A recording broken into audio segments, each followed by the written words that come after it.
জয়গুরু। আজ আমি আবার আপনাদের সামনে আমার পরম দয়াল ঠাকুরের অপার দয়ার একটি ঘটনা, মায়ের জীবনে ঘটে যাওয়া সত্য ঘটনা নিয়ে আপনাদের কাছে এসেছি। তার আগে আমি আমার পরম দয়াল শ্রী শ্রী ঠাকুরের চরণে কোটি কোটি প্রণাম জানাই। চলুন ওই সত্য ঘটনাটি কিভাবে ওই মাটি নিজের জীবনে ঘটেছিল তা বলেছেন, আমি আপনাদেরকে শোনাবো। এর আগেও আপনারা আমার এই চ্যানেলের মাধ্যমে অনেক ঠাকুরের দয়ার ঘটনা শুনেছেন। আপনারা খুব বেশি লাইক সাবস্ক্রাইবও করেছেন। আপনারা আমার চ্যানেলকে পছন্দ করছেন আর ঠাকুরের সাথে যুক্ত হচ্ছেন, খুব ভালো লাগছে।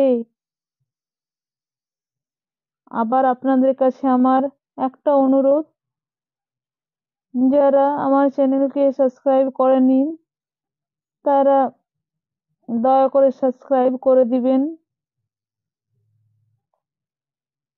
আর আমার দয়াল ঠাকুরের ঘটনাটি মন দিয়ে শুনুন,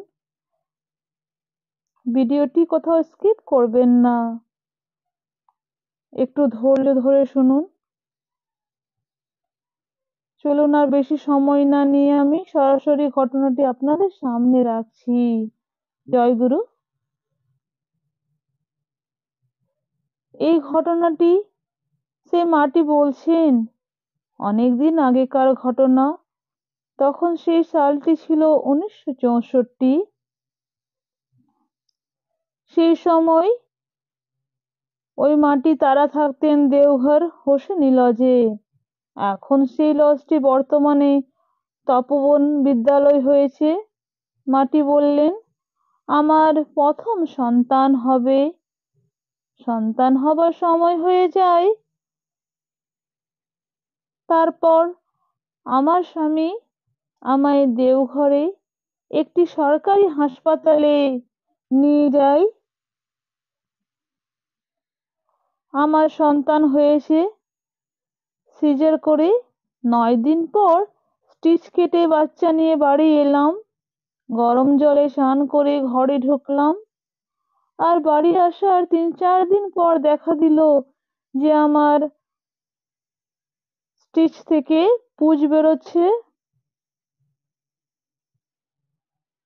তখন আমি আমার স্বামীকে জানাতে উনি দেওঘর ঠাকুরবাড়ির আশ্রমে ডাক্তার সূর্য দাদাকে নিয়ে এলেন।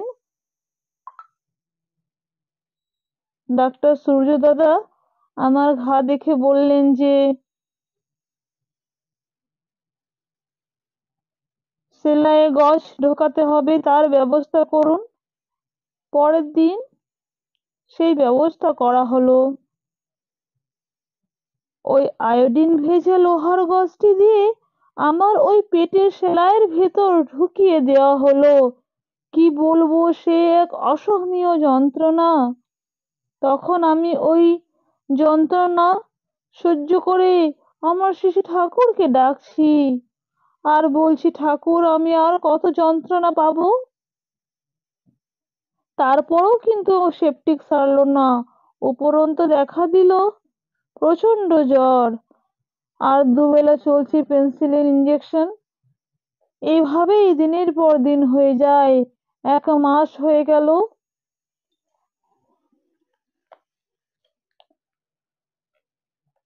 আমার স্বামী তখন ওই ডাক্তার দাদাকে বললেন, ডাক্তার বাবু 1 মাস হয়ে গেল, তবু পেশেন্ট ভালো হচ্ছে না কেন, আর সেপটিকও সারছে। এখন ডাক্তারবাবু বললেন যে একবার ইউরিনটা পরীক্ষা করে দেখতে হবে। তারপর ইউরিন টেস্টের রিপোর্ট দেখে ডাক্তারবাবু ইনসুলিন ইঞ্জেকশন দেওয়ার কথা বললেন আর ইঞ্জেকশন দিলেন। পরদিন আমার স্বামী আমাকে বললেন আমি বাজার থেকে ইঞ্জেকশন আর ওষুধগুলো কিনে নিয়ে আসছি।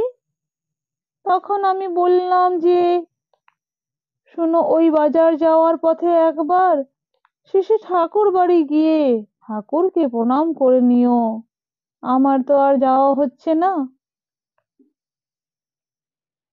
আমার স্বামী বাজার যাওয়ার আগে ঠাকুর বাড়ি গিয়ে শ্রী ঠাকুরকে প্রণাম করে গেলেন।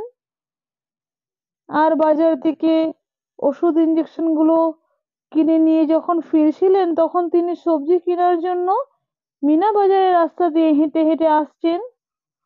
হঠাৎ তার সামনে একটি মোটর গাড়ি এসে দাঁড়ায়।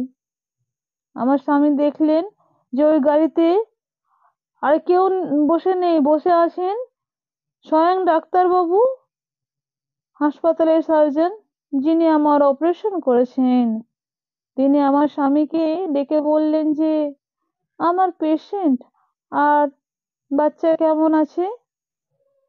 আমার স্বামী বললেন, ডাক্তারবাবু ভালো নেই, একটি ডাক্তারবাবুর কাছ থেকে আমি এখন চিকিৎসা করছি, বাড়ি আসার পর স্টিচে সেপটিক হয়ে গেছে আর সাথে সাথে খুব জ্বর।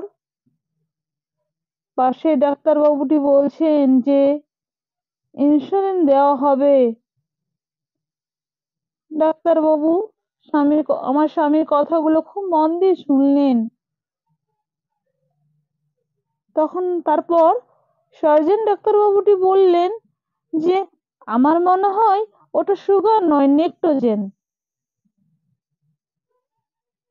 ডাক্তারবাবুর কথা শুনে আমার স্বামী বললেন, না ডাক্তারবাবু, ইউরিনে ধরা পড়েছে, ওটা সুগার হয়েছে, সুগার নীল হয়ে গেলে সেপটিক সেরে যাবে।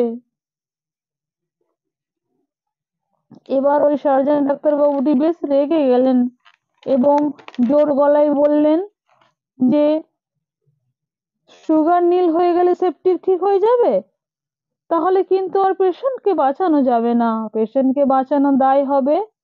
আমি বলছি ওটা সুগার নয়, নিক্টোজেন।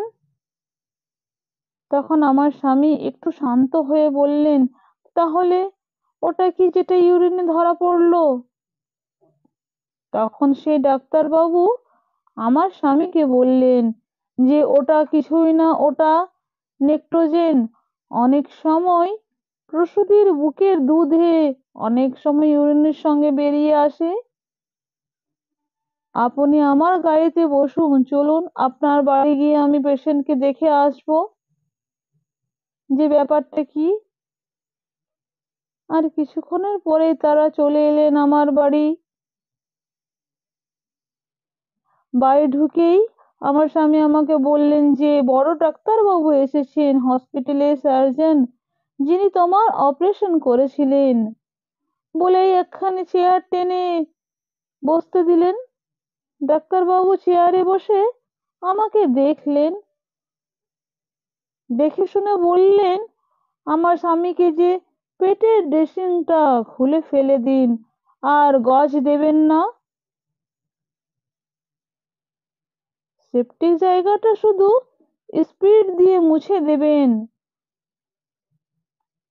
সময় সময়ে খুলে রাখবেন যাতে হাওয়া লাগতে পারে। আর ওনাকে ইঞ্জেকশন দেবে না, ওষুধ ইঞ্জেকশন কিছুই লাগবে না, অনলি 10 days পেশেন্ট সম্পূর্ণ ভালো হয়ে যাবে। 10 দিন সময় দিলাম, এর মধ্যেই পেশেন্ট আবার সম্পূর্ণ ভালো হয়ে যাবে। যদি না হয় তাহলে আমাকে জানাবেন। চেয়ার টেনে উঠে পড়লেন ডাক্তারবাবু। তিনি আমার ভিজিটের পয়সা নিলেন না, কিছুতেই নেবেন না তিনি।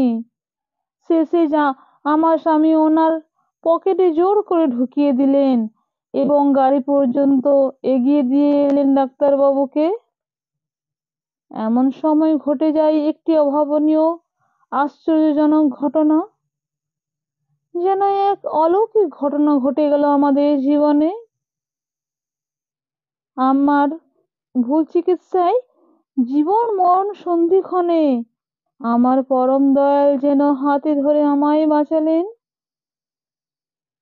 দয়াল ঠাকুরের শ্রীমুখখানি স্মরণ করে আমার অশ্রুধারা গড়িয়ে পড়তে লাগলো। আমি ভাবতে পারছি না ইনি কি ডাক্তারবাবু, না আমার দয়াল ঠাকুর, না স্বয়ং ঠাকুর এলেন আমাকে রক্ষা করতে। কে এসে আমাকে এই এই ভয়ঙ্কর কষ্ট থেকে মুক্তি দিয়ে গেলেন। এরপর 4-5 দিনের মধ্যেই আমি সম্পূর্ণ সুস্থ হয়ে যাই। আমার জ্বর সেরে গেল, সেপ্টিকও শুকিয়ে গেল। তখন আমি আমার বাচ্চাকে নিয়ে ঠাকুর বাড়িতে প্রণাম করতে চলে গেলাম। তখন শ্রী ঠাকুর নিরালা নিবেশে বসেছিলেন।